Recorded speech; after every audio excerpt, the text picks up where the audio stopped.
Okay, now that we have the basic air squat down, we want to introduce the barbell. So we want to make sure that the bar is racked in the appropriate position for the trainee, and that position should be a part where the bar is racked up right at the mid-sternum for the trainee. So when Sean steps up to that bar, it should get him right at the mid-sternum. And sometimes, you know, by introduction of the barbell, we see a lot of the points of performance on that squat kind of deteriorate, so we want to make sure that that doesn't happen. The first thing we're going to do about introduction of the barbell is hand placement and getting that bar in that low bar back, that low bar position on the back. So when I have Sean here take a position on the bar where his hands are nice and equidistant on either side on that bar, and what you'll notice is he rests his thumbs on top of the bar. Okay, we're not going to get that wrapped up grip that we usually take on a barbell. So we want the palm on top of the bar.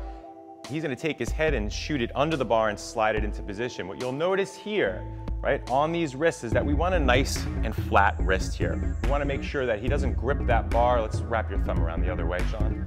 And you'll see creases in his wrist, and that's what we're gonna try to stay away from here by keeping the palm and the thumb on top of that bar. You'll notice once he gets under that bar, he slides his head under. What we want to do is make sure the bar is planted firmly up against the uprights on this, so that when he slides forward, we want it to hit right, we want the barbell to get into a position that's right below the spine of his scapula. And once he gets his elbows up in the air, that's going to create a nice meaty shelf there on top of his posterior deltoid. The narrower he's able to have this grip, the tighter the bar will be on his back. As you extend your grip out, right, you can easily notice that the bar will start to move a little bit, and it relaxes the muscles in his back. So a few things are going wrong here for us, and we don't want that to happen. So we want to make sure that we're getting as narrow of a grip as possible on that bar, so that the bar is staying nice and trapped on the back. And that's a good rack position. From here, we're going to ask Sean to stay super tight by taking a deep breath and unrack this bar from the rack, and take a step back. And that's sufficient. I think a few things that we see with racking and unracking the barbells, we'll see somebody pull out of the rack in a very loose position. You have to pull the barbell out of the rack as if you're ready to lift. It's a squat in and of itself and shouldn't be addressed any other way.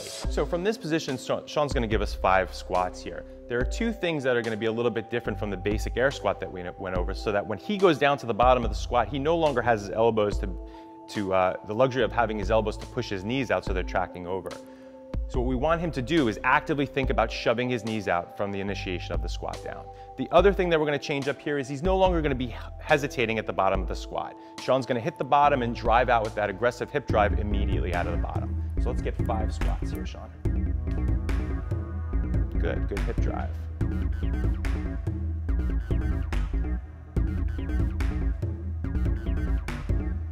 Good, you'll notice throughout the squat, Sean's back was nice and tight. He had a slight inclination forward, and his gaze was maybe about 3 or 4 feet in front of him. Perfect squat. Brian, let's get you under that bar. Good, thumbs on top of the bar, nice flat wrist, finds that rack position, and let's get it. 5 reps, Brian, 5 reps. Good, the entire time also keeping that barbell right over the middle of his foot. No deviation at all.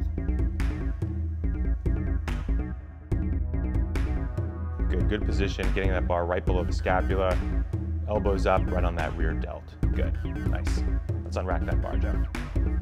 Good, take a step back, 5 squats.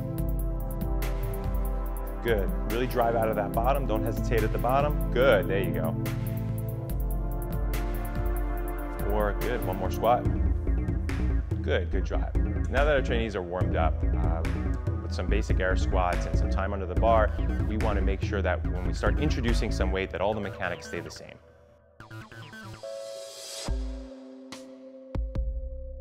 Let's get a set of 5 here. Good position on the back.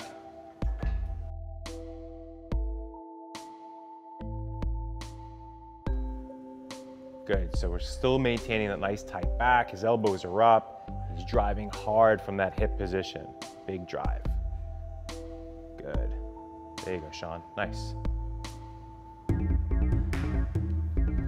Good bottom position, Brian. Hips below knees. And good drive out of the bottom. Good set. Get under that bar. All right, from here, let's get your wrists in a little bit. Good, and let's get those elbows up for me. Good strong position. go. Good. Let's have you re-rack that bar, Joe. Okay, if we notice we pulled out a little bit, he was a little bit too far under that bar for my liking, so I'm gonna have him take a little step back here. Let's re-establish that rack position. Good, better, elbows up. Good, stronger position, let's get out of that rack. There you go, step back.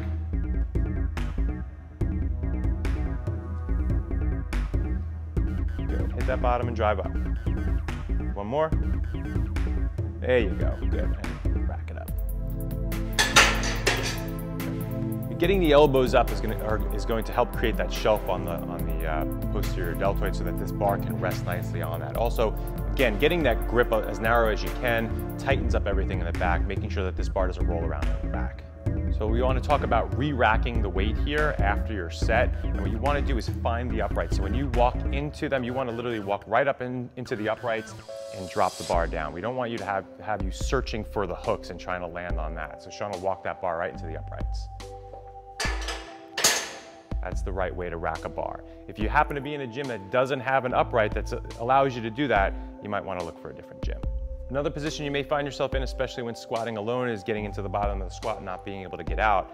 And a really good way to get out of that position is to simply dump the bar and let that bar roll off your back. So Brian, let's see you dump that bar. So Brian will get into a good squat.